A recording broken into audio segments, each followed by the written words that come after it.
Hello, and welcome to the Husband Help Podcast, where you are going to learn how to be the best husband that you can be, no matter what your marriage is like right now. This is Stephen, and today we are tackling a big one. This is going to be the culmination of a three-part sub-series that we've been doing to sort of start wrapping up our coaching learning series about all that I've learned from my 10-plus years coaching men through separation. If you'll think back to the couple episodes ago, episode 32, we talked about the importance of knowing where you are going in life and also specifically in your marriage. We talked about two types of goals that you should have: destination goals and journey goals. The destination being, hey, I know the thing I want to get to. Journey goal being, how do I want to be along the way? I want to remind you of that because that's going to come up in today's episode. It's going to be relevant. Now, in the last episode, I made the case for why it matters that you, as the husband, as the man, actually takes on the responsibility of leading your marriage and being the one to bring a proactive energy, a first mover energy to the love, to the relationship between you and your wife. And I say that that applies even in separation as well. Now, today we are going to be finishing up this conversation with a deeper examination of what it actually looks like to love your wife well. We are going to be exploring what it looks like for a man to be radically loving towards his wife. And this is where I just need to give you guys a little bit of a heads up, because the example that I am going to use to sort of springboard our discussion is actually a passage of scripture. And so I am going to lean a little bit more into my faith this episode, but I am very sure, Christian or otherwise, that you are going to find that the lessons that we get to from this passage of scripture are going to be applicable and good and inspiring and motivating. That's my hope anyways. What I can tell you one way or another is that the principles that we're going to discuss today inform how I go through my marriage and the standards that I try to hold myself to when I consider and align myself towards who do I want to be as a husband? How am I going to love my wife well as we go through the challenges of life? And here's going to be what I tell you. Here is going to be the end of the episode. Here's going to be what we come back to. Leading in love is the ultimate goal of every husband. And the biggest thing standing in the way of that love, it's not her. It's not the separation. It's fear. We're going to talk more about that. But I want to pick up kind of where we left off in the last episode, because one of the things that I said in the last episode is most husbands don't struggle with the feeling of love. If you ask most husbands, hey, would you take a bullet for your wife? Hey, do you love your wife? You're going to get an unequivocal, yes, of course. Yes, of course I will. It's not even a question. Of course I will, right? So this feeling of love measured by how much are you willing to give up, or I'll come back to this in a moment as well, is there. That feeling is there. The struggle, where the problems come, is in the application of it and the standards that they set around what that love ought to actually result in the relationship. Again, we got the noun form of love down. We feel the love. We have the love feeling. Sometimes we struggle with the verb form of love, doing the loving, being the leader in not just having the noun love, but doing the verb love. Okay? So that's going to be what we talk about today. We're going to talk about what applied love actually looks like and what your duty as a husband is in that pursuit. With that, let's go ahead and look over at what to me is the best description of what a husband loving his wife should look like in a marriage that I've found in any source anywhere. Okay. So and this is where we are going to come into our Bible reading here.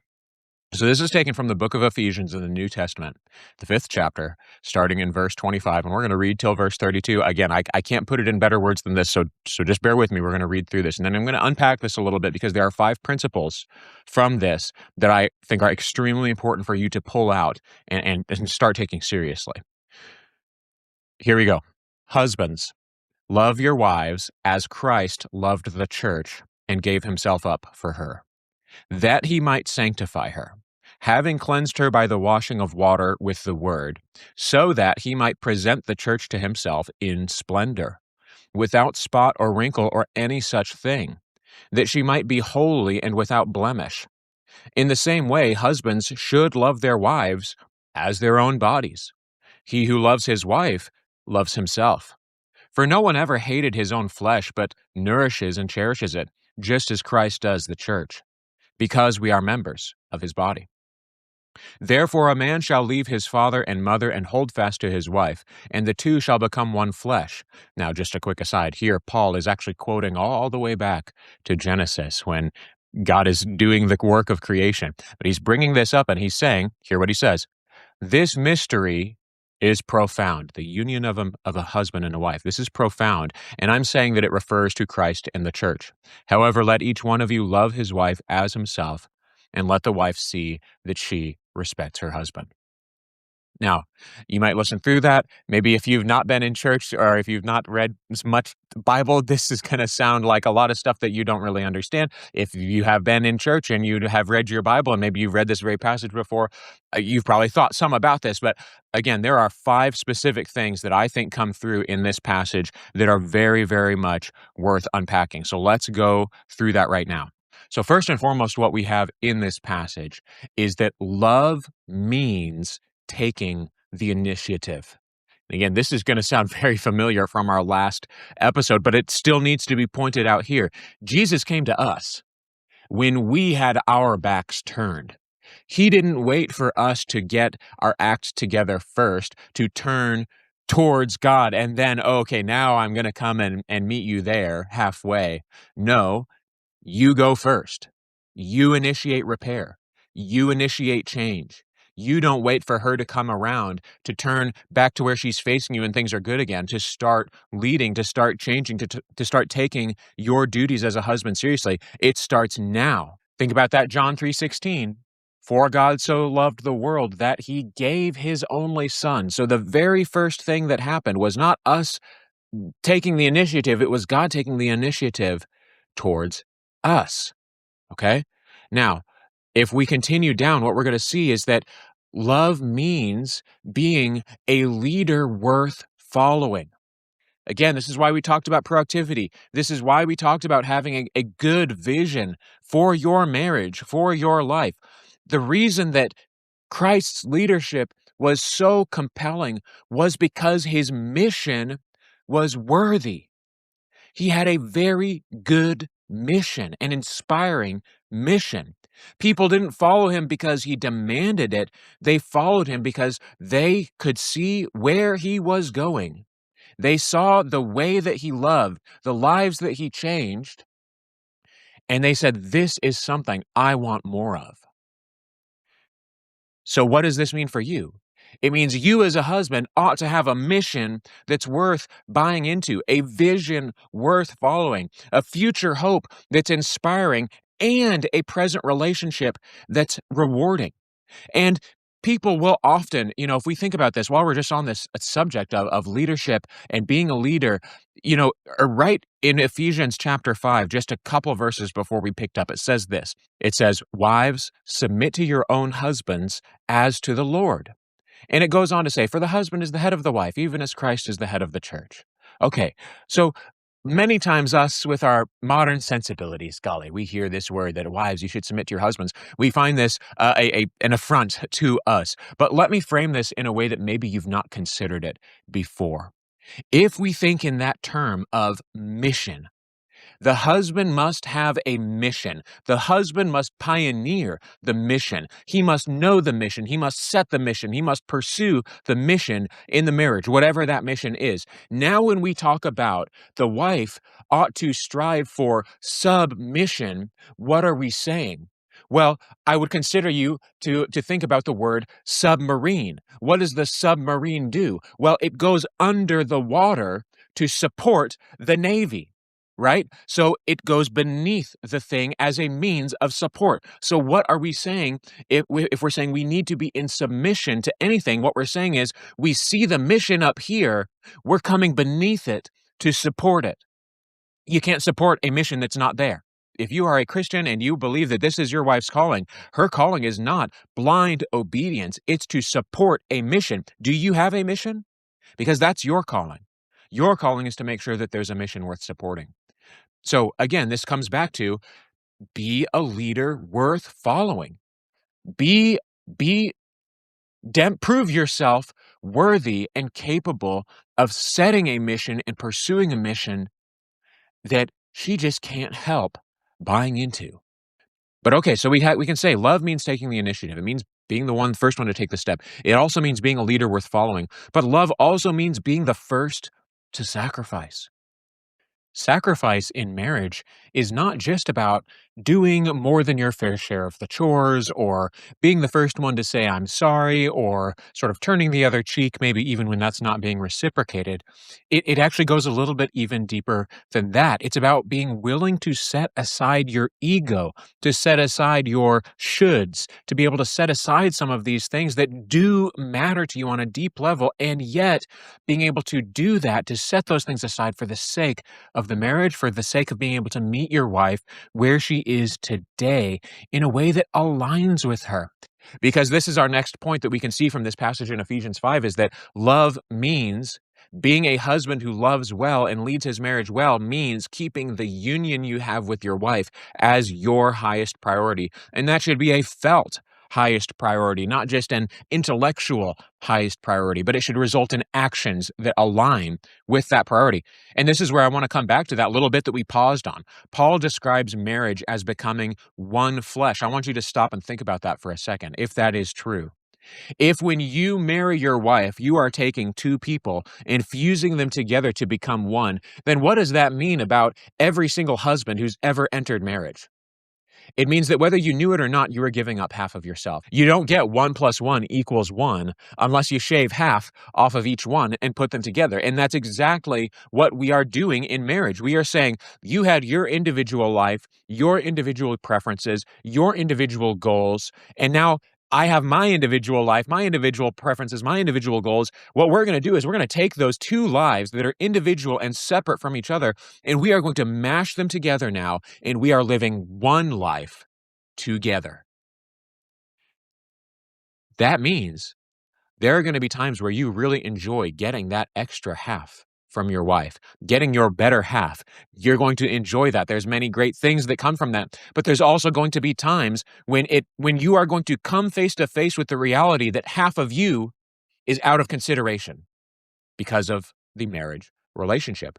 Definitionally, two lives becoming one life only happens if there's some sacrifice. However, I want you to hear the other side of this. It also means that the survival, the health of your marriage should be treated as a bedrock priority. Because again, if you share half of yourself with your wife, then very much the words of Paul ring a little bit more true when he says, "For no one ever hated his own flesh, but nourishes it and cherishes it, just as Christ does the church, for we're members of his body." Right? So again, same thing. If you really took it seriously that your wife, her life is really half of your life, how would you treat it? What would you do for it? Maybe there'd be a little extra zest, a little extra zeal for that. Okay. Finally, Paul finishes here in Ephesians with this statement. He says, love is a mystery. You see, marriage and love generally is one of those rare things in life that's built higher through vulnerability, humility, sacrifice, and consideration. Think about that for a second. There's no such thing as risk-averse love. It doesn't exist. It stops existing the moment that it becomes risk-averse. It starts shrinking the moment that it becomes risk-averse. If you are trying to love without risk, you're not actually loving, or at most, you are going to hamstring your ability to grow love in the relationship.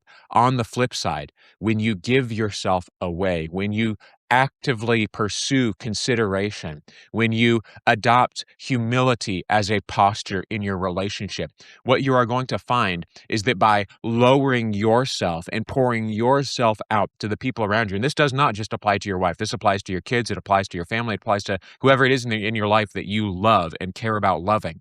When you pour yourself out for the object of your love, what you actually do is increase the love in that relationship. And it is a mystery how that works, but it is how it works.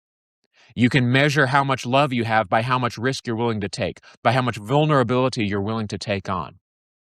Now, what does this mean? Because now we start coming to the other side of the thesis of this episode. You see, if leading in love is the ultimate goal of every husband, then conquering fear is the ultimate battle of every man.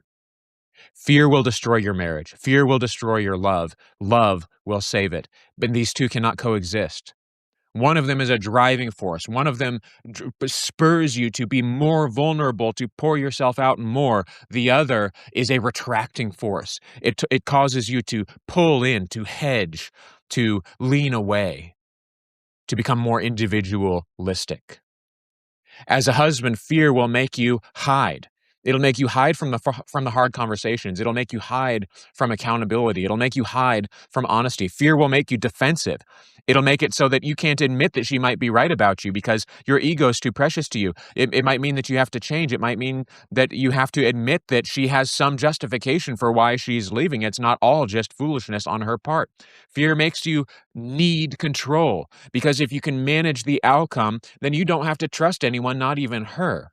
So fear forces control. Fear can also lead you, ironically, into passivity. Because if you can just care less, do less, not be as much invested, right?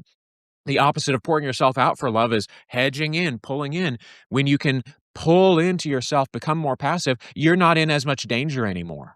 Doing nothing often feels safer than doing the wrong thing. And so we just do nothing. Now, look, I've lived this out in my marriage. Certainly, overcoming fear has been something that I have wrestled with in my own marriage. And I would say that two fears that I have had to wrestle greatly against in my marriage are fear of divorce and fear of failure. And you can sort of imagine how these two things get related together. But specifically, how this has played out is that my fear of divorce has caused me to be so timid in expressing myself that I end up hampering the vulnerability, the communication, the growth between my wife and I, because I'm afraid of what's going to happen if I express myself.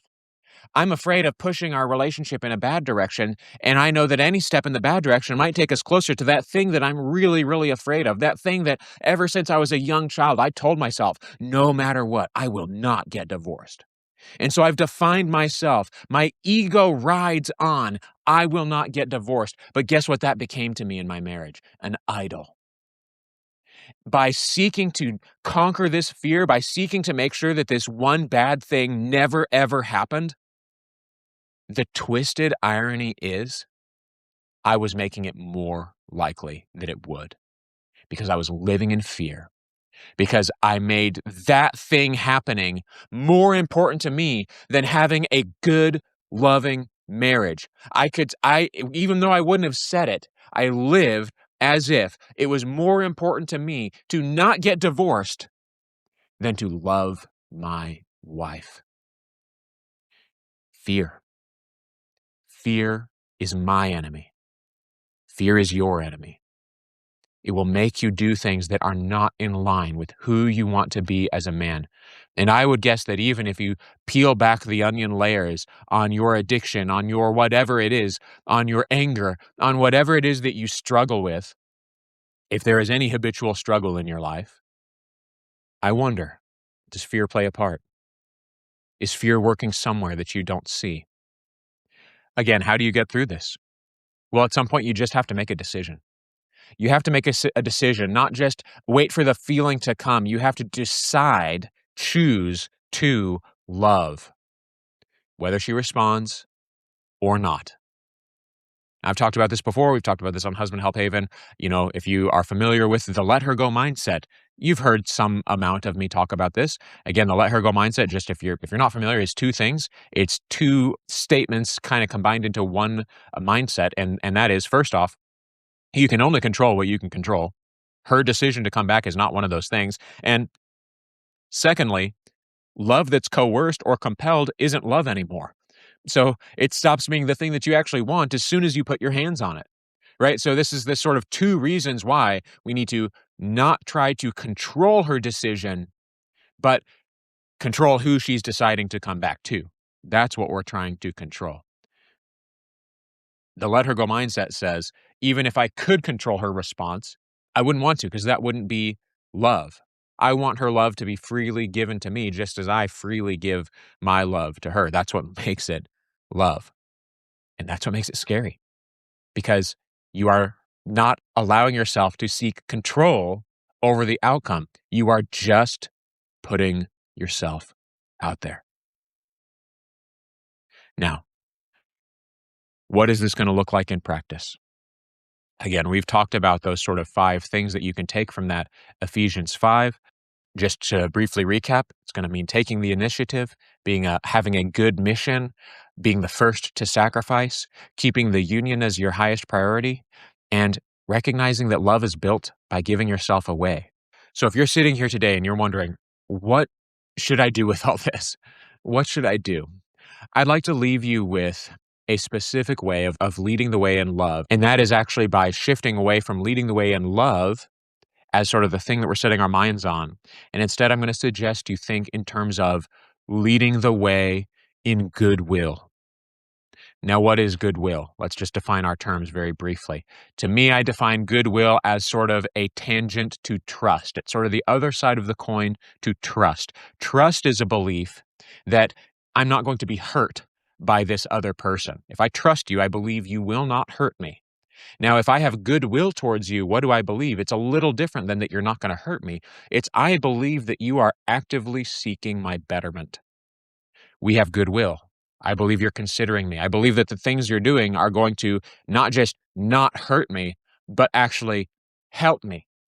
So that's what I'm going to encourage you to sort of look at your situation, look at your marriage as it is today, whether you're in separation or whether you are still married, and look and say, where is there room for me to start restarting the flow of goodwill in this relationship?